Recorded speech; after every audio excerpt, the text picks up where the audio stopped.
This is the Joshin and welcome to our mini vlog.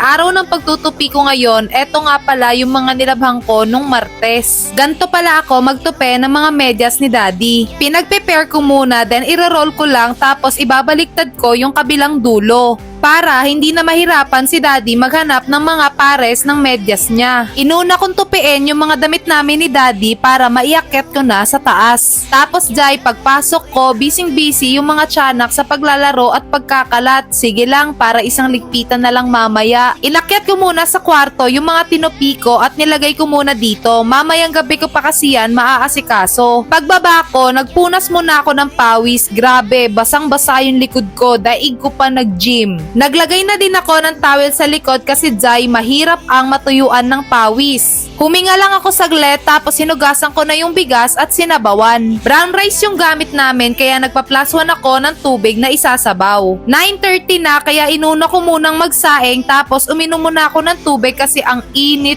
Jai. Don't forget to drink water and stay hydrated mga Jai. Pinaligpit ko muna kay Kuya Sayon yung mga kalat nila habang tinatanggal ko sa hanger yung mga damit na tutupiin ko. Tinabi ko muna Jai kasi hindi yata ako nadinig ng mga tiyanak na to. Kaya naman pala, busy si Kuya Sayon magbasa ng libro niya. Eto talaga yung araw-araw na ginagawa ko, ang magligpit ng mga kinalat nila. Well, mas okay na sa akin ang araw-araw akong magligpit ng mga laruan nila kaysa babad sila sa gadgets. Isa-isa ko nang dinampot at niligpit yung mga kinalat nila tapos na-shock talaga ako, Jai. Bebo, anong nangyari dito? Jai, tinalikuran ko muna kasi na-stress ako bigla. Kinuha ko nga muna yung prutas na nabili ko kanina at mag-i-stress eating muna ako sandali. As in sandali lang.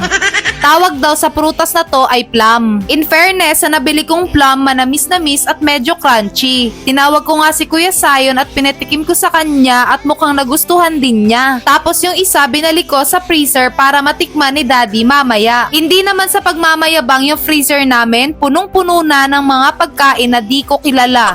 Katulad neto, hindi ko alam kung anong tawag dito pero sabi ni Daddy, jellyfish daw to. May natira kaming konting kanin kagabi at pinatong ko na lang sa sinaing. Tapos pinaliguan ko na si Bebo at tapos na din maligo si Kuya Sayon. Habang nagtutupi ako, si Bebo nagsisimula na namang hakutin yung mga plates. Imagine Jai, 3 kilograms yung buhat-buhat niya. Kapag may ginagawa ako, may ginagawa din sila.